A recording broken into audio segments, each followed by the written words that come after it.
بسم اللہ الرحمن الرحیم۔ دیکھیں ہم جس طرح دنیا سے پیار کرتے ہیں، ہمارے اسلاف دیکھیں حضرت خالد بن ولید رضی اللہ تعالیٰ عنہ کو فارس کا جو بادشاہ تھا اس پر چڑھائی کرنا تھا، تو آپ نے اس سے کہا دیکھو اسلام لاؤ، فاسلموا، اسلام قبول کرو، اگر اسلام قبول نہیں کرتے ہو تو یاد رکھو فقد جئتکم بقوم یحبون الموت کما تحبون الحیاۃ، ایسے لشکر کے ساتھ آؤں گا جو موت سے ایسے ہی پیار کرتا ہے جیسے تم زندگی سے پیار کرتے ہو۔ اعمال نہیں کچھ بھی، یہ حال ہمارا ہے۔ ان الحمد للہ نحمده ونستعینه ونستغفر ونؤمن به ونتوکل علیہ ونعوذ باللہ من شرور انفسنا ومن سیئات اعمالنا من يهده الله فلا مضل له ومن يضلل فلا هادي له واشهد ان لا اله الا الله وحده لا شريك له واشهد ان محمدا عبده ورسوله اما بعد فإن أحسن الكلام كلام الله وخير الهدى هدى محمد صلى الله عليه وسلم وشر الأمور محدثاتها وكل محدثة بدعة وكل بدعة ضلالة وكل ضلالة في النار۔ أعوذ بالله من الشيطان الرجيم من همزه ونفخه ونفسه، بسم الله الرحمن الرحيم۔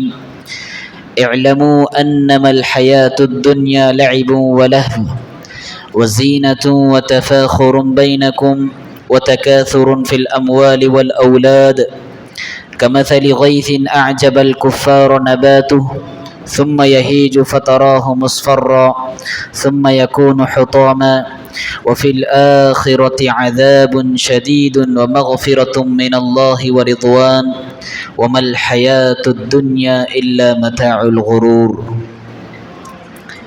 محترم بزرگوں، نوجوان ساتھیوں، پیارے بچوں، ہر طرح کی تعریفات اللہ وحدہ لا شریک، خالق کائنات اور مالک ارض و سما کے لیے ہے۔ لاکھوں کروڑوں درود و سلام کا نزول ہو پیارے نبی صلی اللہ علیہ وسلم کی ذات گرامی پر کہ آپ صلی اللہ علیہ وسلم نے رب کے دیے ہوئے پیغامات کو رب کے بندوں تک کما حق ہو پہنچا دیا۔ حضرات، مجھے آپ کے سامنے جس عنوان پر گفتگو کرنی ہے وہ ہے جگہ جی لگانے کی یہ دنیا نہیں ہے۔ امت محمدیہ ایک ایسی امت ہے جس کو اللہ رب العالمین نے عروج عطا فرمایا تھا۔ کبھی یہ امت آسمان کے بلندیوں پر پہنچی ہوئی تھی، کبھی یہ امت ایسی امت تھی کہ جس کے کارنامے اور جس کا کردار لوگوں کے لیے مشعل راہ ہوا کرتا تھا، لیکن پھر ایک زمانہ ایسا آیا کہ وہی امت جو عروج پر تھی زوال سے دوچار ہو گئی، عزت دار تھی ذلیل ہو گئی، اقبال کی ترقیاں کر رہی تھی پستی کے گڑھے میں جا گری۔ کیوں؟ یہ کیوں ہوا؟ یہ اس لیے ہوا کہ اللہ کے رسول صلی اللہ علیہ وسلم ارشاد فرماتے ہیں یوشک ان تداعی علیکم الامم۔ اب دیکھیں اس حدیث کے الفاظ پر غور کریں کہ جو حدیثیں آج سے 10 سال 15 سال 20 سال 100 سال پہلے یہ کہہ کر پڑھانے والا پڑھاتا تھا کہ یہ آنے والا زمانہ ہے، یہ پیشن گوئی ہے جو آنے والے زمانے میں مکمل ہوگی، لیکن آج وہی حدیثیں پڑھنے والا سننے والا سمجھے گا کہ پیشن گوئی اب پیشن گوئی نہیں رہی، یہ حقیقت بن گئی۔ آج یہ ایک ایسی تصویر بن گئی ہمارے سامنے جس تصویر میں کہ ہم وہی نقشہ دیکھ رہے ہیں جو نقشہ کے 1450 سال پہلے پیارے نبی صلی اللہ علیہ وسلم نے بیان فرمایا تھا۔ کیا فرمایا آپ نے؟ یوشک ان تداعی علیکم الامم، دور نہیں ہے وہ زمانہ جس زمانے میں کہ غیر طاقت غیر اقوام مسلمانوں پر ٹوٹ پڑیں گے، کما تداعی الاکلۃ الی قصعتها، جیسے فنکشن ہال میں بھوکے لوگ کھانے پر ٹوٹ پڑتے ہیں، مسلمان دسترخوان بن جائیں گے غیر طاقتوں کے لیے، غیر اقوام کے لیے، غیر مسلموں کے لیے۔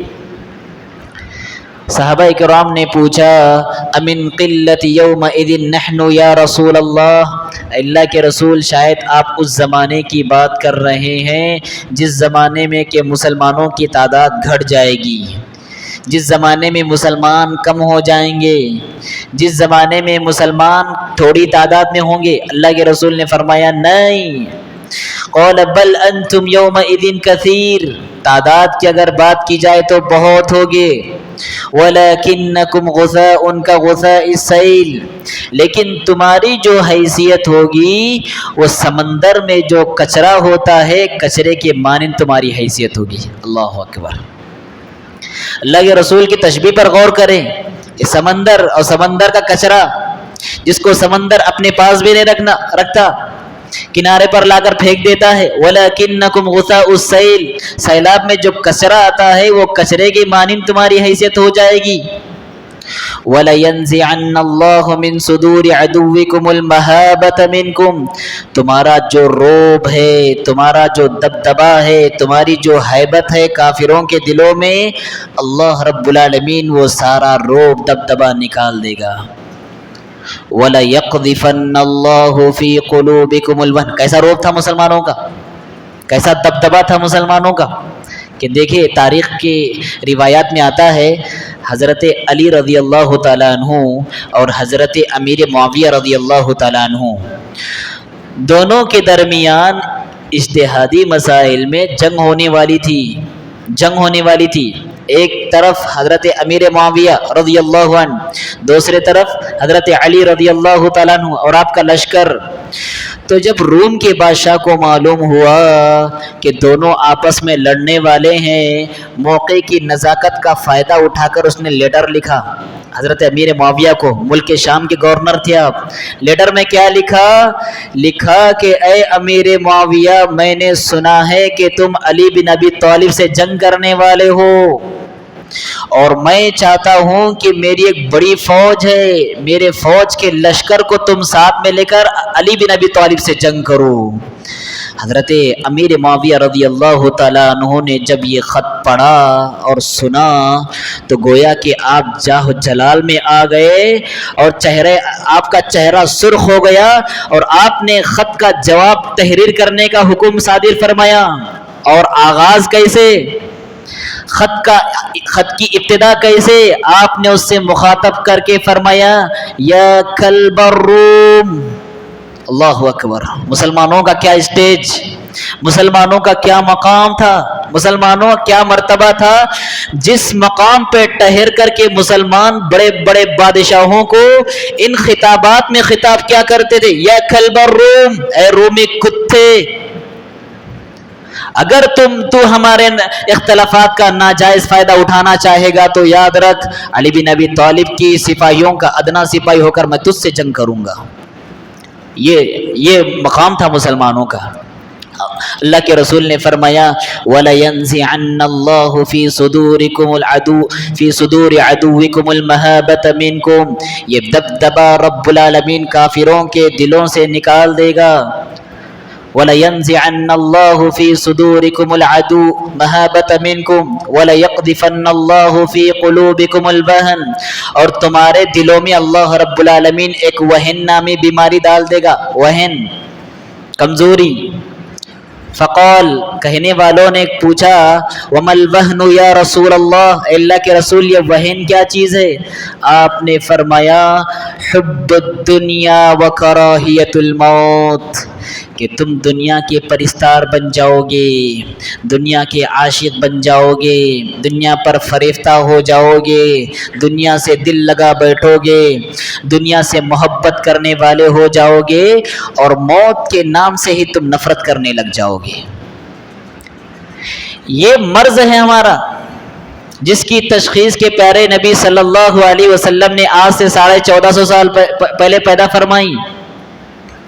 اور دیکھیں ہم جس طرح دنیا سے پیار کرتے ہیں، ہمارے اسلاف دیکھیں، حضرت خالد بن ولید رضی اللہ تعالیٰ عنہ کو فارس کا جو بادشاہ تھا اس پر چڑھائی کرنا تھا، تو آپ نے اس سے کہا دیکھو اسلام لاؤ، فَأَسْلِمُوا، اسلام قبول کرو، اگر اسلام قبول نہیں کرتے ہو تو یاد رکھو فَقَدْ جِئْتُكُمْ بِقَوْمٍ يُحِبُّونَ الْمَوْتَ كَمَا تُحِبُّونَ الْحَيَاةَ، ایسے لشکر کے ساتھ آؤں گا جو موت سے ایسے ہی پیار کرتا ہے جیسے تم زندگی سے پیار کرتے ہو۔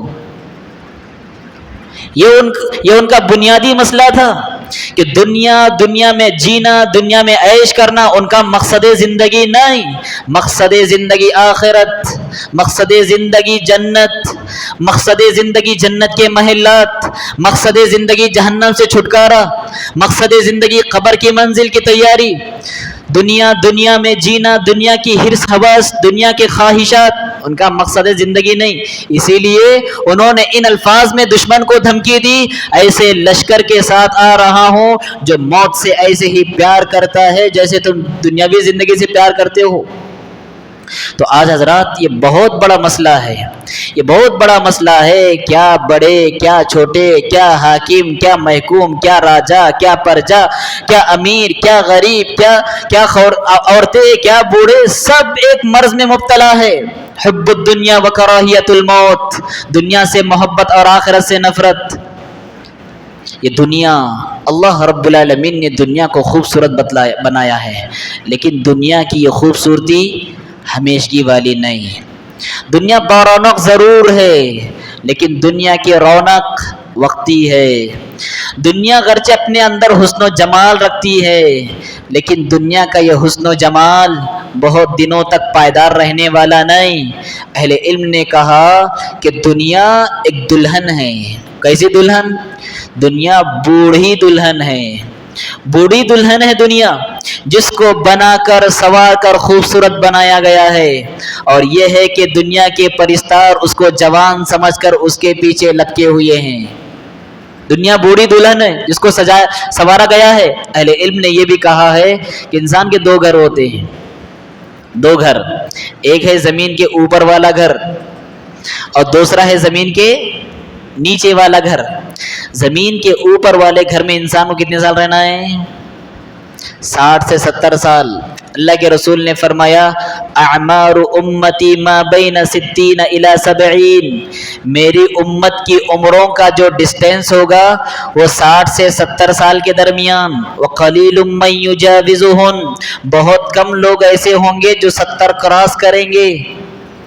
60 سے 70 سال ہم کو اس زمین کے اوپر رہنا ہے، وہ بھی گارنٹی کے ساتھ نہیں، اور جو زمین کے نیچے رہنا ہے اس میں نہ جانے کتنے صدیاں گزارنی ہیں، کتنے سینکڑوں سال گزارنے، کتنے ہزار سال گزارنے ہیں، نہ جانے۔ اب انسان کی ناعاقبت اندیشی دیکھیے، انسان کی کم عقلی دیکھیے، زمین کے اوپر والے گھر کو تو سنوار رہا ہے، اس کو بنا رہا ہے، اس کو رنگین کر رہا ہے، اس کو آباد کر رہا ہے، لیکن زمین کے نیچے کا وہ گھر، جس گھر میں کہ نہ جانے کتنے صدیاں اس کو گزارنی ہے، اس کو آباد کرنے کی فکر نہیں، اس کو سنوارنے کی فکر نہیں، اس کو بنانے کی فکر نہیں۔ زمین کے نیچے کا یہ گھر آباد ہوتا ہے ہماری نماز سے، زمین کے نیچے کی یہ منزل آباد ہوتی ہے عقیدہ توحید سے، زمین کے نیچے کا یہ مکان آباد ہوتا ہے اللہ رب العالمین کا ذکر کرنے سے، قبر کی یہ منزل آباد ہوتی ہے قرآن مجید کی تلاوت کرنے سے، قبر کا یہ گھر آباد ہوتا ہے والدین کی خدمت کرنے سے۔ اگر یہ نیکیاں ہم جمع نہیں کریں گے گویا کہ ہم اپنے نیچے کے گھر کو ویران کر رہے ہیں۔ ایک عالم صاحب نے خلیفہ ہارون رشید غالباً ان سے پوچھا، ایک بادشاہ سے پوچھا، اچھا بتاؤ ہم بادشاہ لوگ موت کا نام سنتے ہی گھبرا جاتے ہیں، ہمیں ڈر لگتا ہے موت کا نام سنتے ہی، اور تمہارے سامنے موت کا ذکر ہو، قبر کا ذکر ہو، حشر کا ذکر ہو، تم کو گھبراہٹ نہیں ہوتی؟ کیا وجہ ہے؟ تو عالم صاحب نے کہا کہ بادشاہ سلامت، اگر جان کی امان ہو تو عرض کروں گا، تو بتائیے امان ہے آپ کی جان کو؟ تو کہا وہ اس لیے کہ آپ لوگ جو ہے اپنی دنیا آباد کر لیتے ہیں لیکن اپنی آخرت ویران کر لیتے ہیں، اور ہم لوگ ہیں جو اپنی دنیا ویران کر لیتے ہیں لیکن آخرت کا گھر آباد کر لیتے ہیں۔ تو ظاہر سی بات ہے آپ کو آبادی سے ویرانے میں جانے میں وحشت ہوگی، آبادی سے آپ کو ویرانے میں جانے کے لیے تکلیف اور ڈر ہوگا، اور ہم ہیں جنہوں نے اپنی دنیا ویران کر رکھی ہے، ظاہر سی بات ہے ویرانیوں سے آبادی کی طرف جانے میں ہمیں خوشی ہوگی۔ تو بہت ضروری ہے حضرات کہ ہم اپنا یہ گھر گرچہ ویران ہو، دیکھو حضرات سب سے بڑی دولت کون سی دولت؟ سب سے بڑی دولت کون سی؟ ایمان، عقیدہ توحید، رب کی بندگی، اس کا تقوی، دل کا اس کے ساتھ جڑنا، اس پر بھروسہ کرنا، دل کی خوف اور رجا کی شکل میں عبادتیں، انسان کی سب سے بڑی دولت یہی ہے۔ اور یہ نقطہ ہم کو کیسا معلوم ہوا؟ دیکھو صحابہ کرام جب ہجرت کر رہے تھے، صحابہ کرام جب مکہ سے مدینہ آ رہے تھے، کیسے کیسے رئیس قسم کے صحابہ تھے، کتنے مالدار صحابہ تھے۔ حضرت مصعب بن عمیر کے بارے میں آتا ہے رضی اللہ عنہ کہ جب ایک مرتبہ عطر لگا کر گلی سے گزرتے تھے، آپ کی عطر کی مہک سے پوری گلی مہک اٹھتی تھی، اور جو ایک مرتبہ لگائے پھر دوبارہ اس کا وقت نہیں آتا تھا۔ اتنے امیر صحابہ جب مکہ سے مدینہ تشریف لے گئے، اللہ اکبر، اتنے صفر ہو گئے کہ نہ اوڑھنے کے لیے کچھ، نہ سر چھپانے کے لیے کچھ، نہ کمائی کا ذریعہ کچھ نہیں، پورے صحابہ صفر ہو گئے۔ کیوں انہوں نے اتنی بڑی قربانی دی؟ جن کے پاس زمینات تھے زمینیں قربان کر کے آ گئے، جن کے پاس بیوی بچے تھے سب کو رخصت کر کے آ گئے، جن کے پاس رشتہ داروں کی محبت تھی سب کی محبت پر چھری پھیر دیا، تنے تنہا مکۃ المکرمہ سے مدینہ کی طرف رخصت ہو گئے۔ کیوں؟ اس لیے کہ ان کو یہ بہت اچھی طرح بات سمجھ میں آ گئی تھی کہ جو انسان اس دنیا میں جتنا زیادہ کھوئے گا، آخرت کی زندگی میں وہ انسان اتنا ہی زیادہ پائے گا۔ جو انسان جتنا زیادہ یہاں پر گوائے گا، آخرت کی زندگی میں اتنا ہی زیادہ وہ حاصل کرے گا۔ یہ نقطہ ان کے ذہن میں بہت اچھا تھا، اس لیے سب کچھ قربان کر کے دنیاوی مال و متاع کہاں ہے؟ مدینہ منورہ کے پاس آئے۔ حضرت صہیب رومی رضی اللہ عنہ، صہیب رومی جب ہجرت کر رہے تھے تو کفار نے ان کو پکڑ لیا، پکڑ کر کہا دیکھو تم روم سے آئے ہوئے ہو، مکہ کے شہری تو نہیں ہو، روم سے آئے ہوئے ہو، اور یہ جو کچھ تمہارے پاس دھن دولت ہے سب یہاں پر کما کر آئے، تم یہاں آنے کے بعد کمائے، یہ پراپرٹی یہ بینک بیلنس تم نے یہاں کر جمع کیا ہے، لہٰذا جانا ہے تو سب چھوڑ کر چلے جاؤ۔ انہوں نے ان کی شرط منظور کر لی، سب چھوڑ چھاڑ کر اللہ کے رسول کے پاس گئے، اور اللہ کے رسول کے پاس ماجرا سنایا تو آپ نے فرمایا ربح صہیب ربح صہیب ربح صہیب، صہیب نے بڑا نفع بخش سودا کیا ہے، صہیب نے بڑی فائدے مند سوداگری کی ہے، انہوں نے بڑا نفع بخش سودا کیا ہے، گھاٹا کر کے آئے، اللہ کے رسول نفع بخش سودا کر رہے ہیں، گھاٹا ہوا نا۔ اللہ کے رسول کیا بول رہے ہیں؟ گھاٹے میں نہیں تم فائدے میں۔ کیا مطلب یہ ہے کہ جتنا دولت کچھ تم لٹا چکے ہو، آخرت میں اس سے کہیں زیادہ پا چکے ہو۔ یہ ہے فائدہ، یہ ہے بینیفٹ۔ تو ان کے ذہنوں میں یہ بات اچھی طرح فٹ تھی صحابہ کرام کے کہ دنیاوی زندگی چند روزہ ہے، جتنا زیادہ یہاں کھوئیں گے آخرت کی زندگی میں اتنا ہی زیادہ پائیں گے۔ حضرات دنیا یقیناً بہت خوبصورت ہے، انسان کے دل کو اپنی طرف کھینچ لیتی ہے، لہذا ضروری ہے کہ انسان دنیا کو لے کر اس کا نقطہ نظر کیا ہونا چاہیے، ہماری تھنکنگ دنیا کو لے کر کیا ہونا چاہیے، ہمارا فکر و نظر دنیا کو لے کر کیا ہونا چاہیے، ہمارا نقطہ نظر دنیا کو لے کر کیا ہونا چاہیے، اس کا علم حاصل کرنا بہت ضروری ہے۔ سب سے پہلی بات اس سلسلے میں یہ دنیا سارے خزانوں سمیت ہمارے قدموں میں جمع ہو جائے۔ حضرت آدم علیہ السلام سے لے کر اسرافیل علیہ السلام کے سور پھونکنے تک یہ دنیا کا سارو مال و دولت، دنیا کے سارے بنگلے کوٹھیاں، سارا ہمارے قدموں میں جمع ہو جائے، تب بھی اس دنیا کی حیثیت ایک مچھر کے ایک پر کے برابر بھی نہیں ہے۔ یہ یقین ہونا چاہیے ہمارا، یہ ہمارا فکر ہونا چاہیے، یہ ہمارا زاویہ نگاہ ہونا چاہیے۔ اللہ کے رسول صلی اللہ علیہ وسلم نے ارشاد فرمایا لو كانت الدنيا تعدل عند الله جناح بعوضة ما سقى كافرا منها شربة ماء، کہ اے انسانو، اگر اس دنیا کی حیثیت اللہ رب العالمین کے نزدیک ایک مچھر کے پر کے برابر بھی ہوتی تو اس زمین پر بسنے والے کسی کافر کو اللہ رب العالمین ایک گھونٹ پانی بھی نصیب نہ فرماتا۔ کافروں کو اللہ رب العالمین نوازتا کیوں ہے؟ انہیں عطا کیوں کرتا ہے؟ وہ تجارتی اعتبار سے ترقیاں کیوں کر رہے ہیں؟ وہ اس لیے کہ دنیا کی حیثیت اللہ کے نزدیک ایک مچھر کے پر کے برابر بھی نہیں ہے، اس لیے اللہ رب العالمین انہیں نواز رہا ہے۔ مچھر کیا ہے؟ مچھر کیا حیثیت ہے مچھر کی؟ مخلوقات میں حقیر مخلوق مچھر، وہ بھی اس کا ایک پر کچھ بھی حیثیت نہیں۔ اور دوسری حدیث میں اللہ کے رسول صلی اللہ علیہ وسلم نے فرمایا واللہ ما الدنیا فی الآخرہ الا مثل ما يجعل احدکم اصبعہ فی الیم فلینظر بما یرجع۔ اللہ کی قسم، اللہ کے نبی کی ویسی ہر بات اللہ کے نبی کے ایک قانون اور ایک دستور کی حیثیت رکھتی ہے۔ اب جس بات کو اللہ کے رسول قسم کے ذریعے کہیں وہ قانون و دستور اور مضبوطی اختیار کر لے جاتا ہے۔ آپ فرماتے ہیں واللہ، اللہ کی قسم، مد دنیا فی الآخرہ، یہ دنیا آخرت کے مقابلے میں ایسے ہی ہے جیسے تم میں سے کوئی ایک شخص اپنی انگلی سمندر میں ڈبوئے فلینظر بما ترجع، ڈبانے کے بعد پھر نکالے کہ اس کی انگلی کو کتنا پانی لگا ہوا ہے۔ کیا مطلب؟ اس حدیث کے دو مطلب ہے۔ سب سے پہلا مطلب یہ ہے کہ دیکھیں ایک سمندر اور سمندر کے سامنے ایک قطرہ پانی اور یہ دنیا، اللہ کے رسول نے فرمایا کہ جتنا جلد ایک قطرے پانی سوکھ جانے والا ہے، خشک ہونے والا ہے، اس سے کہیں زیادہ تیزی سے یہ دنیا کیا ہونے والی ہے؟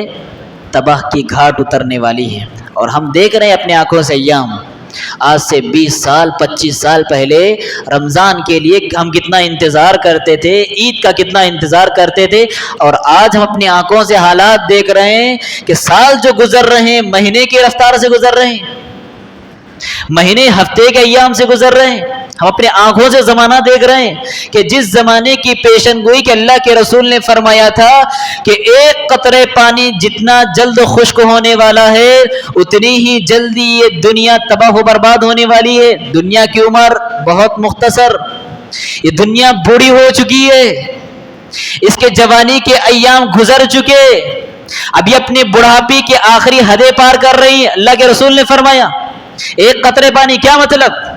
کہ دنیا اپنی آخری عمر گزار رہی ہے، بس اس کی چند سانسیں ہیں، چند گھڑیاں ہیں، بس یہ طے کر رہی ہے فاصلہ۔ واللہ ما الدنیا فی الآخرہ الا مثل ما یجعل احدکم اصبعہ فلینظر بما یرجع، جتنا جلد ایک قطرے پانی تباہ ہونے والا ہے اتنی ہی تیزی سے دنیا بھی تباہ کی گھاٹ اترنے والی ہے۔ ایک مطلب تو یہ، اور دوسرا مطلب یہ ہے کہ اس زمین پر جتنے خزانے ہیں، زمین کے اوپر جتنے خزانے ہیں، زمین کے پیٹ میں جتنے خزانے ہیں، سمندر کی گہرائی میں جتنے خزانے ہیں، انسانوں کے پاس جتنے خزانے ہیں، یہ سارے کے سارے خزانوں کی حیثیت ایک قطرے پانی کی مانند ہے۔ اللہ اکبر! اس سارے خزانوں کی حیثیت اللہ کے نزدیک ایک قطرے پانی کی مانند ہے۔ اور جو سمندر ہے وہ سمندر کون سا ہے؟ وہ سمندر آخرت ہے۔ کون سمندر کی گہرائی کا اندازہ لگا سکتا ہے؟ کون سمندر کی بڑائی کا اندازہ لگا سکتا ہے؟ آپ بتلائیں ایمان سے، کہ جو دنیا ایک قطرے پانی کے مانند ہو اور جو آخرت ایک سمندر کے مترادف ہو، سمندر کے برابر ہو، تو اس سے بڑھ کر نادان اور بیوقوف انسان کون ہو سکتا جو ایک قطرے پانی کے لیے سمندر آخرت کو فراموش کر بیٹھے۔ ایک قطرے پانی کو تو حاصل کرے لیکن سمندر آخرت کو وہ ٹھکرا دے، اس سے بڑھ کر نادان اور بیوقوف کون ہو سکتا ہے؟ اس لیے شریعت نے کہا ایک مومن بندہ، ایک مومن، ایک موحد، ایک مسلمان بندہ اللہ رب العالمین کے نزدیک بہت عظیم ہوتا ہے ایک کافر کے حق میں، ایک کافر کے مقابلے میں۔ گرچہ اس کو دنیا والے کتنا ہی حقیر کیوں نہ سمجھے، کتنا ہی فقیر کیوں نہ سمجھے، لیکن ایک مومن بندہ اللہ کے نزدیک بہت عقل مند ہے۔ کیوں؟ اس لیے کہ اس نے ایک قطرہ پانی کو تو ضائع کر لیا لیکن سمندر آخرت کو اپنے حق میں محفوظ کر لیا، اس نے آخرت کی تیاری کر لی، اس نے نمازوں کی پابندی کر رہا ہے، قرآن مجید کی تلاوت کر رہا ہے، اللہ کا ذکر کر رہا ہے، آخرت سے اس کا تعلق جڑا ہوا ہے۔ دنیا کے نظروں میں چاہے کتنا ہی حقیر کیوں نہ ہو لیکن اللہ کے نزدیک یہ مومن بندہ بہت عقل مند ہے۔ اور ایک کافر دنیا چاہے اس کو کتنا ہی بڑا لقب کیوں نہ دے لے، دنیا چاہے اس کو کتنا ہی بڑا سکسیسفل بزنس مین کیوں نہ بنا لے، دنیا چاہے اس کو کتنا ہی بڑا مفکر، مدبر، دانشور، کتنے ہی بڑے بڑے لقبوں سے کیوں نہ پکار لے، اللہ کے نزدیک انتہائی بیوقوف اور احمق ہے انسان۔ کیوں؟ ایک قطرے پانی پر تو مر گیا لیکن سمندر کو اپنے حق میں نہ کر سکا، ایک قطرے پانی کو تو حاصل کر لیا لیکن سمندر آخرت کو نہیں اپنا سکا۔ اس سے بڑھ کر اللہ کے نزدیک کوئی احمق اور بیوقوف نہیں ہے۔ مومن اللہ کے نزدیک بہت بڑا عقل مند، کافر اللہ کے نزدیک بہت بڑا بیوقوف انسان ہوتا ہے۔ تو اللہ کے رسول صلی اللہ علیہ وسلم نے جو بات حدیث میں ارشاد فرمائی، واللہ ما الدنیا فی الآخرہ الا مثل ما یجعل احدکم اصبعہ فی الیم فلینظر بما یرجع، کہ دنیا آخرت کے مقابلے میں ایسے ہی ہے جیسے سمندر ہو، سمندر کے مقابلے میں ایک قطرہ ہو، ایسے ہی ہے۔ سب سے پہلے نقطہ نظر یہ ہے۔ دوسرا نقطہ نظر دنیا کے بارے میں ہماری تھنکنگ اور دنیا کے بارے میں ہماری سوچ۔ ہم ہمیشہ سے یہ سوچتے آئے ہیں کہ دنیا ہے ہمارے خواہشات مکمل کرنے کی جگہ، دنیا ہے ہمارے آرام مکمل کرنے کی جگہ، دنیا ہے اپنے ارمان مکمل کرنے کی جگہ، دنیا ہے اپنے امیدیں مکمل کرنے کی جگہ، دنیا ہے اپنی چاہتیں مکمل کرنے کی جگہ۔ ہم نے ہمیشہ سے سوچا ہے اور ہمیشہ ہم نے غلطی کی ہے۔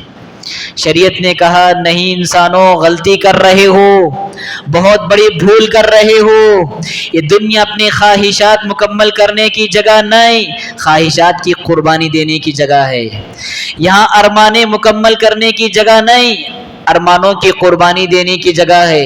امیدیں مکمل کرنے کی جگہ نہیں، امیدوں کی قربانی دینے کی جگہ ہے۔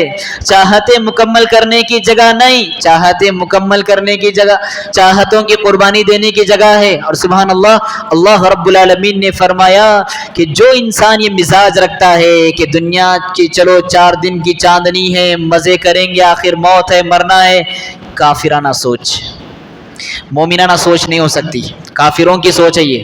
اللہ رب العالمین نے فرمایا وَيَوْمَ يُعْرَضُ الَّذِينَ كَفَرُوا عَلَى النَّارِ، کہ جس دم کافروں کو نار جہنم کے منہ کے قریب لا کر کھڑا کیا جائے گا تو ان سے کہا جائے گا اذهبتم طیباتکم فی حیاتکم الدنیا واستمتعتم بها، کہ اے کافرو جو تم نے دنیا میں نیکیاں کی ان کا مزہ تم نے دنیا میں اڑا لیا، دنیا میں تمہاری خواہشات مکمل ہو گئے، دنیا میں تمہاری چاہتیں مکمل ہو گئی، اذهبتم طیباتکم فی حیاتکم الدنیا واستمتعتم بها، اور دنیا سے تم نے خوب مزے اڑا لیے، خوب فائدہ اٹھا لیا، اليوم تجزون عذاب الہون، لیکن آج کے دن تمہیں ذلیل کرنے والے عذاب سے دوچار کیا جائے گا۔ اس سے کیا بات معلوم ہوئی؟ یہ بات معلوم ہوئی کہ دنیا ہمارے خواہشات مکمل کرنے کی جگہ نہیں بلکہ خواہشات کی قربانی دینے کی جگہ ہے، اور یہ مزاج کافروں کا مزاج ہے۔ اور سبحان اللہ، ایک حدیث کتنی پیاری حدیث ہے، بچپن سے ہم نے یاد کی ہوئی حدیث ہے. کیا ہے حدیث؟ الدنیا سجن المؤمن و جنت الکافر.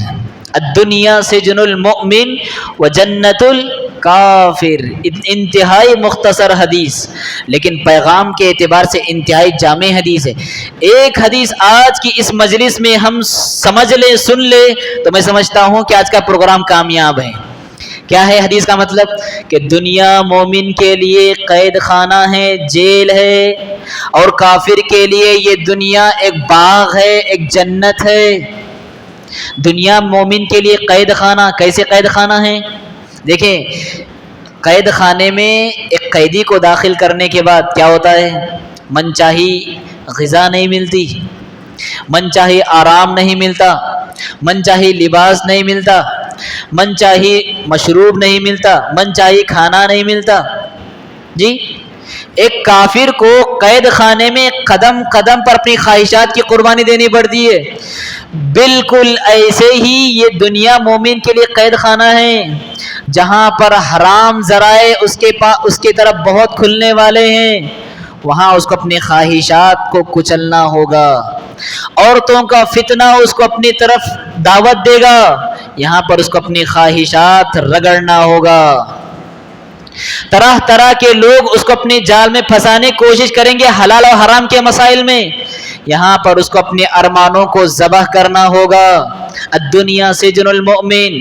دنیا کی طرف کھینچنے والے بہت سارے دائی ہوں گے، ان سارے پروگرام سے اپنے آپ کو بچانا ہوگا، اپنی خواہشات کو رگڑنا ہوگا.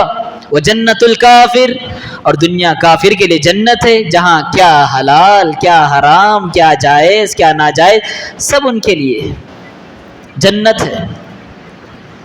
تو حضرات، اللہ کے رسول صلی اللہ علیہ وسلم نے جو حدیث ارشاد فرمائی الدنیا سجن المؤمن و جنت الکافر، انتہائی جامع حدیث ہے کہ دنیا مومن کے لیے قید خانہ ہے، لہذا قیدی کی طرح زندگی گزارنا ہے، اللہ کی فرما برداری کے تحت زندگی گزارنی ہے. و جنت الکافر، کافر کے لیے دنیا جنت ہے. تو دوسرا ہمارا اس دنیا کے بارے میں نقطہ نظر یہ ہونا چاہیے کہ دنیا میں ہمیں بھیجا گیا اس لیے کہ ہم اپنے خواہشات کا گلا گھونٹے، ہم اپنی امیدیں کم سے کم رکھے، اور یہاں پر آنے کے بعد اللہ رب العالمین کے ذکر و فکر میں ہم لگے رہیں. اسی طرح سے دنیا کے بارے میں ہمارا ایک اور نقطہ نظر یہ بھی بن چکا ہے کہ بس دنیا میں مال کماؤ. تھوڑے انسانوں کا ٹرینڈ ہوتا ہے کہ مال کمانا، تھوڑے مسلمانوں کا ٹرینڈ ہوتا ہے کہ شہرت کمانا، تھوڑے انسانوں کا ٹرینڈ ہوتا ہے کہ عورت کمانا، تھوڑے انسانوں کا ٹرینڈ ہوتا ہے کہ حکومت کمانا، بڑی کرسی، بڑا منصب. بس سارے انسانوں کی باغ دوڑ اتنے ہی میدان میں گردش کر رہی ہے. جو انسان دنیا کے لیے دنیا میں جتنا زیادہ تھکے گا، محنت کرے گا، وہ انسان اتنا ہی زیادہ سکون زندگی سے محروم رہے گا. آپ یاد رکھیں بات. دنیا کو لے کر جو انسان جتنا لالچی ہوگا، دنیا کو لے کر جو انسان جتنا زیادہ حریص ہوگا، دنیا کو لے کر جو انسان جتنا زیادہ ہوس پرستی کا شکار ہوگا، وہ انسان اتنے ہی زیادہ دنیا میں تکلیفوں سے گزرے گا، وہ انسان اتنا ہی زیادہ سکون اپنے ہاتھ سے غارت کر لے گا. آپ دیکھیں، اور معاشرے کے بڑے بڑے رئیسوں کو دیکھ لیجیے آپ، معاشرے کے بڑے مالدار طبقے، بڑے رئیس زادے، اور اتنا مال ان کے پاس ہے سبحان اللہ کہ عالیشان بنگلہ بنا ہوا ہے، عالیشان کمرہ بیڈ روم سجا ہوا ہے، بیڈ روم میں اے سی لگی ہوئی ہے، نرم گداز بستر موجود ہے، ایک اشارے پر خادم حاضر ہونے والے ہیں، گھر کے سامنے صفے باندھ کر کاریں کھڑی ہوئی ہے. لیکن یہ انسان اتنا عاجز اور بے بس ہے، رات میں سونا چاہتا ہے لیکن نیند نہیں آتی جب تک کہ ٹیبلٹ نہ کھا لے. جی، دنیا کی حرص و ہوس نے، دنیا کی حرص و ہوس اور دنیا کی ہوس پرستی نے اس کو اتنا سکون زندگی سے محروم کر رکھا ہے کہ رات میں سونا چاہتا ہے. ٹھنڈا، آسائش کے تمام اسباب مہیا ہیں، سامان راحت ہے لیکن راحت نہیں ہے، اسباب عیش ہے لیکن عیش نہیں ہے. سب کچھ انسان کے پاس ہے. بسا اوقات یہ امیر انسان یہ وہ غریب اور بھکاری انسان کو دیکھ کر رشک کرنے لگ جاتا ہے جو غریب اور بھکاری انسان کے ریلوے اسٹیشنوں میں سو جاتا ہے, بس اسٹینڈوں میں سو جاتا ہے, سڑکوں میں سو جاتا ہے, فٹ پاتھوں پہ سو جاتا ہے. بسا اوقات یہ امیر انسان کے لیے یہ غریب اور بھکاری انسان بھی لائق رشک بن جاتا ہے. سو جاتے ہیں فٹ پاتھ پہ اخبار بچھا کر, سو جاتے ہیں فٹ پاتھ پہ اخبار بچھا کر, مزدور کبھی نیند کی گولی نہیں کھاتے. حضرات, دنیا کی ہوس پرستی, دنیا میں دنیا کی لالچ, حرص و ہوس, یہ انسانوں کے اندر ایسا مزاج ہے جس نے انسانوں کو اتنا اندھا کر دیا ہے کہ سکون زندگی سے انسان بہت دور ہے. اس لیے شریعت نے کہا قناعت کی دولت اپناؤ, چین بھری زندگی جیو گے. قناعت کی دولت اپناؤ, راحت بھری سانسیں لوگے. قناعت کی دولت اپناؤ, سکون زندگی کی دولت سے مالا مال ہو جاؤ گے. قناعت کیا ہے؟ محنت کریں گے, کام کریں گے, کوشش کریں گے, اللہ رب العالمین جتنا نوازے گا اتنا بس کریں گے. مزید حرص, مزید لالچ نہیں رکھیں گے. ورنہ اللہ کے رسول نے جو فرمایا تھا نا کہ ابن آدم کا ایسا مزاج ہے, اس کا ایسا ذہن ہے, لو کان لابن آدم وادیان من ذهب لابتغى ثالثا, کہ اگر سونے سے بھری ہوئی دو وادیاں اگر اس کو حاصل ہو جائے, دو وادی, ایک وادی کتنی ہوتی ہے؟ دو پہاڑ کے درمیان کا جو حصہ ہوتا ہے اس کو وادی کہتے ہیں. اللہ کے رسول فرماتے ہیں کہ سونے سے بھری ہوئی اگر دو وادیاں بھی اس کو دے دی جائے تب بھی اس کا پیٹ نہیں بھرے گا, اس کی حرص و ہوس کی بھوک نہیں مٹے گی, اس کے حرص و ہوس کا جذبہ ختم نہیں ہوگا, وہ ضرور تیسرے کی خواہش کرے گا. وَلَا يَمْلَأُ جَوْفَ ابْنِ آدَمَ إِلَّا التُّرَابُ, ابن آدم کی حرص و ہوس کی بھوک کب مٹے گی؟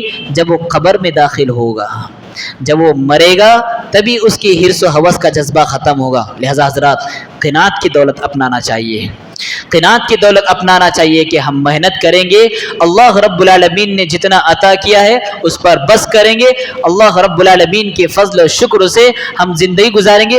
اگر ہم قناعت کی دولت نہیں اپنائیں گے, لالچیانہ مزاج, حرص و ہوس کا مزاج, اگر یہ مزاج رکھیں گے, یاد رکھے 50,000 کیا 1,00,000 بھی اگر محنت کی کمائی کما کر بھی ہم سکون زندگی سے محروم رہیں گے.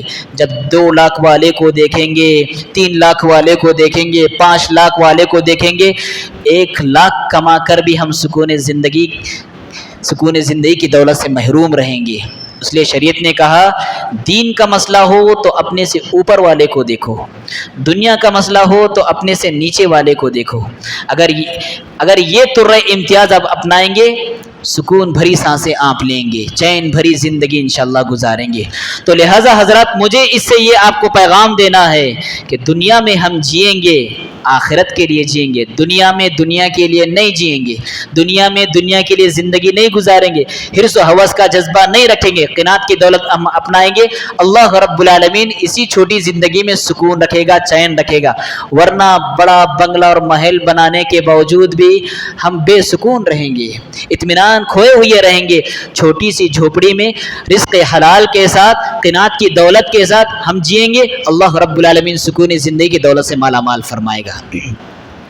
دنیا کے تعلق سے اللہ رب العالمین نے قرآن مجید میں یہ بات بیان فرمائی ہے کہ دنیا متاع الغرور ہے.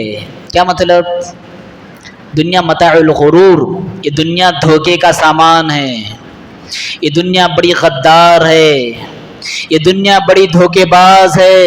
اور بڑی بات یہ ہے کہ دنیا اسی کو دھوکہ دیتی ہے جو دنیا کو دل دے بیٹھتا ہے. دنیا اسی سے غداری کرتی ہے جو دنیا سے عاشقی کرتا ہے. دنیا اسی سے بے وفائی کرتی ہے جو دنیا کا وفادار بنتا ہے. آپ دیکھیں اس دنیا میں دنیا کے لیے محنت کرنے والا انسان, دنیا میں دنیا کے لیے جینے والا انسان, بڑے بڑے اس کے خواب اور جو پلاننگ رہتی ہیں آن کی آن میں کیسے چکنا چور ہو جاتی ہیں. آپ قرآن کی اس آیت پر غور کریں. اللہ رب العالمین نے فرمایا اعلموا انما الحیات الدنیا لعب ولہو وزینۃ وتفاخر بینکم وتكاثر في الأموال والأولاد كمثل غيث أعجب الكفار نباته ثم يهيج فتراه مصفرا ثم يكون حطاما وفي الآخرة عذاب شديد ومغفرة من الله ورضوان وما الحياة الدنيا إلا متاع الغرور. اعلموا، اللہ رب العالمین نے آیت کا آغاز اعلموا سے کیا. اے مال والو، اے دولت والو، اے شہرت والو، اے حکومت والو، اے سلطنت والو، اے عزت والو، اے شہرت والو، اس حقیقت کو نہ بھولو، یہ دنیاوی زندگی سوائے کھیل تماشے کے کچھ نہیں ہے. مال و دولت کو لے کر آپس میں ایک دوسرے پر فخر کرنا، مال و دولت کو لے کر آپس میں ایک دوسرے پر تکاثر جتانا، اس کے علاوہ دنیا کچھ نہیں ہے.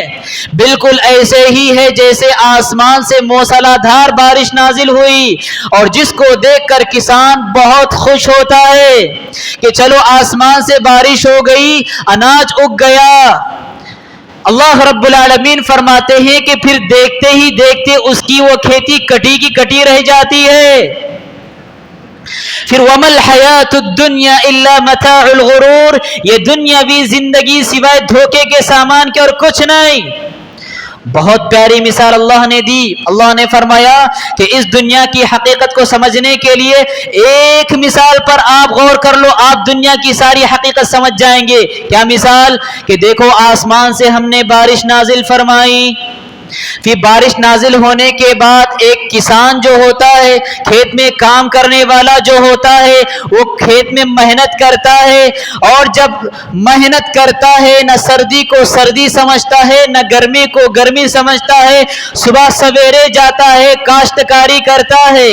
کسان نے محنت کی، اللہ نے آسمان سے بارش نازل فرمائی، پھر ایک دن آتا ہے کہ اس کے سامنے اس کی کھیتی پک کر تیار ہو جاتی ہے. اس کی کھیتی کا ایک ایک پھل اس کے دل کو خوش کر رہا ہوتا ہے، اور کسان یہ کھیتی کو لے کر بڑے بڑے خواب بنا رہا ہوتا ہے کہ چلو اللہ نے بارش نازل فرمائی، میں نے محنت کی، کل صبح جاؤں گا کھیتی کی کٹائی کروں گا اور مارکیٹ میں جا کر بیچوں گا، اتنے پیسے آئیں گے اور میرے فلاں فلاں منصوبے ہیں، فلاں فلاں پلاننگیں ہیں، اس کو مکمل کروں گا. یہ خواب لے کر رات میں سو رہا ہوتا ہے. اللہ رب العالمین فرماتے ہیں اتاها امرنا لیلا او نہارا فجعلناها حصیدا کأن لم تغن بالامس، کہ رات میں یہ کسان یہ خواب لے کر سو رہا ہوتا ہے کہ صبح کے وقت میں ایسی آندھی اس کھیتی پر سے گزر جاتی ہے کہ ساری کی ساری کھیتی آن کی آن میں تباہ و برباد ہو جاتی ہے. وَمَا الْحَيَاةُ الدُّنْيَا إِلَّا مَتَاعُ الْغُرُورِ، یہ دنیاوی زندگی سوائے دھوکے کے سامان کے اور کچھ نہیں ہے. انسان اپنی جوانی کی ہڈیوں کو گلا کر، خون پسینے کی محنت کمائی کما کر لاکھوں نہیں کروڑوں روپے جمع کرتا ہے. اب جب پیسہ جمع ہو گیا، اپنے آنکھوں کے سامنے خوبصورت محل تیار کرتا ہے، عالیشان منزل تیار کرتا ہے، بنگلہ سنوارتا ہے، اور اس کے لیے طرح طرح کی انجینئروں کے پلاننگ، مزدوروں کی کارآمدگی، اپنے منصوبے، اپنے پلاننگ، اور جب پوری طرح بنگلہ تیار ہو کے اس کے سامنے آ جاتا ہے، بنگلے کا بس افتتاح ہونا باقی رہتا ہے، اوپننگ ہونا باقی ہوتا ہے، بس شفٹنگ کی تھوڑی مہلت ہوتی ہے، اس کا بنگلہ آباد ہونے سے پہلے اس کی قبر آباد ہو جاتی ہے. وَمَا الْحَيَاةُ الدُّنْيَا إِلَّا مَتَاعُ الْغُرُورِ، اے زمین پر بسنے والے انسانوں، یہ دنیا سوائے دھوکے کے سامان کے اور کچھ نہیں ہے. والدین اولاد کے لیے کیسی کیسی آزمائشوں سے گزرتے ہیں، والدین اولاد کے لیے کیسے کیسے امتحانات سے گزرتے ہیں. جب بیمار ہوتے ہیں، خود کی بیماری کو مار کر اپنے بیٹے کو بیمار میں تڑپتا ہوا دیکھتے نہیں، فوراً ہاسپٹل لے جاتے ہیں.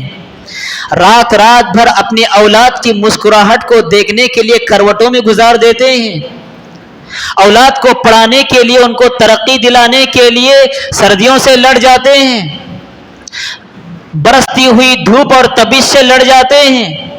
نہ گرمیوں کا انہیں احساس ہوتا ہے، نہ سردی کی ٹھنڈک کا احساس۔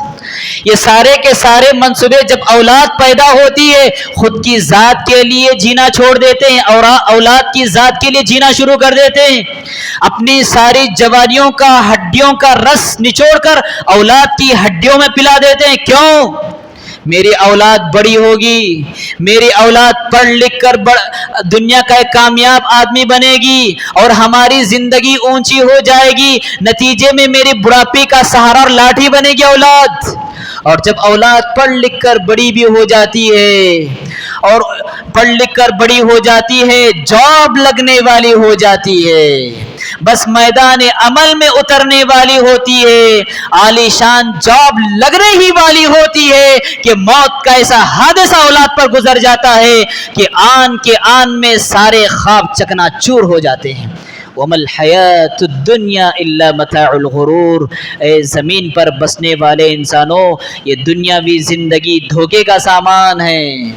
ملے خاک میں اہل شاں کیسے کیسے، ملے خاک میں اہل شاں کیسے کیسے، مکین ہو گئے لامکاں کیسے کیسے، ہوئے نامور بے نشاں کیسے کیسے، زمیں کھا گئی آسماں کیسے کیسے، جگہ جی لگانے کی دنیا نہیں ہے، یہ عبرت کی جا ہے تماشا نہیں ہے۔ اجل نے موت نے، اجل نے نہ کسرا ہی چھوڑا نہ دارا، اسی سے سکندر سا فاتح بہارا، ہر ایک چھوڑ کے کیا کیا حسرت سدھارا، پڑا رہ گیا سب یہیں ٹھاٹ سارا، جگہ جی لگانے کی دنیا نہیں ہے، یہ عبرت کی جا ہے تماشا نہیں ہے۔ یہ شاعری صرف شاعری نہیں، دنیا کی صحیح عکاسی ہے، دنیا کی صحیح منظر کشی ہے اور دنیا کی صحیح تصویر کشی ہے۔ حضرت علی بن ابی طالب رضی اللہ تعالیٰ عنہ نے ارشاد فرمایا تھا، ارتحلت الدنیا مدبرہ وارتحلت الآخرة مقبلة ولكل واحدة منهما بنون فكونوا من أبناء الآخرة ولا تكونوا من أبناء الدنيا فإن اليوم عمل ولا حساب وغدا حساب ولا عمل۔ آپ نے فرمایا تھا کہ دنیا پیٹ پھیر کر جا رہی ہے اور آخرت قریب سے قریب تر آ رہی ہے۔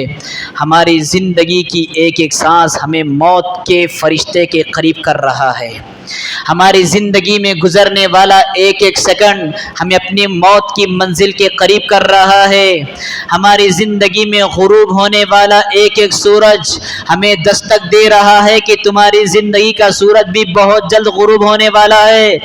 ارتحلت الدنیا مدبرہ وارتحلت الآخرۃ مقبلہ، دنیا پیٹ پھیر کر جا رہی ہے، آخرت قریب سے قریب تر ہو رہی ہے۔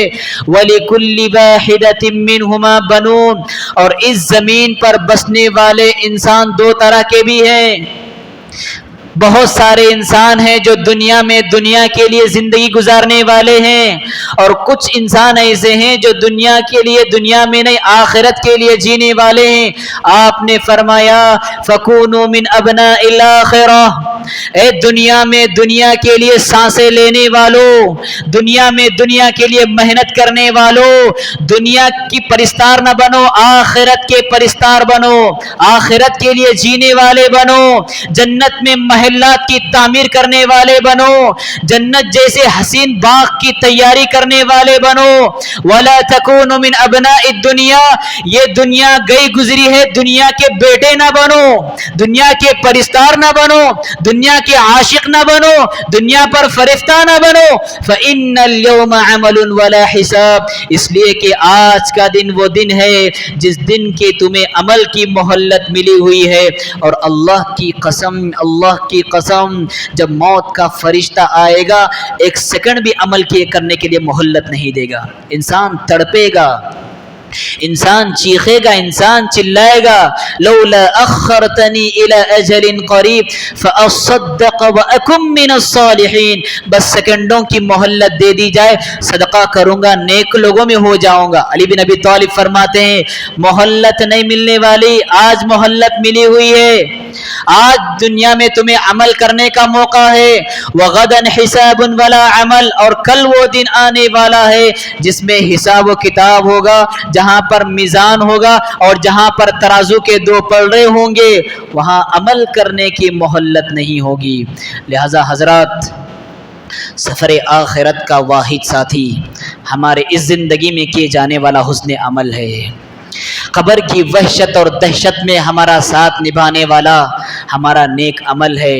حشر کی تپتی ہوئی سرزمین پر ہمارے کاندھے سے کاندھا لگا کر کھڑے ہونے والا ہمارا حسن عمل ہے، اور یہ عمل اس وقت ساتھ نبھائے گا جس وقت کے نہ جب برادریاں ساتھ نبھائے گی، نہ دولت ساتھ نبھائے گی، نہ کرسی ساتھ نبھائے گی، نہ بیوی ساتھ نبھائے گی، نہ حکومت ساتھ نبھائے گی۔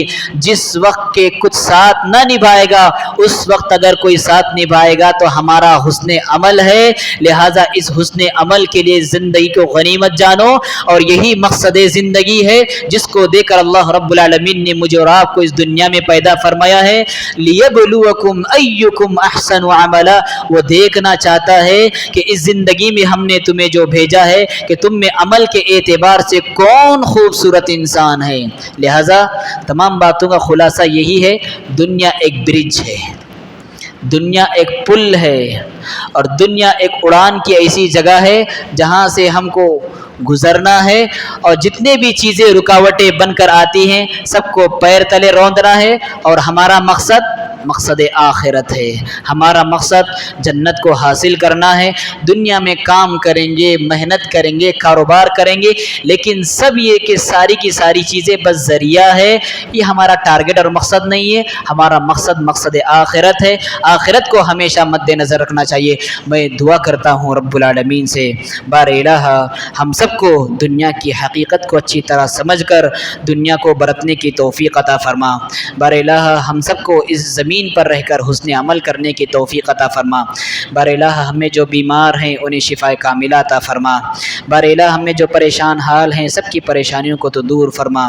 بار الہ جو مقروض ہیں، قرض کے بوجھ تلے دبے ہوئے ہیں، قرض کی ادائیگی کے غیبی سلسلے جاری فرما۔ بار الہ جب تک اس زمین پر رکھے ایمان، اسلام اور توحید پر گامزن رکھے، اور جب ہمیں اٹھا لے تو توحید پر اٹھا لے۔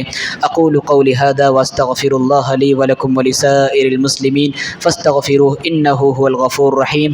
میں دل کی گہرائیوں کے ساتھ ذمہ داران مسجد کا اور جمعیت کے ذمہ داروں کا شکر ادا کرتا ہوں کہ انہوں نے مجھے یہاں پر بلایا اور آپ سے کچھ باتیں کرنے کا موقع نصیب فرمایا۔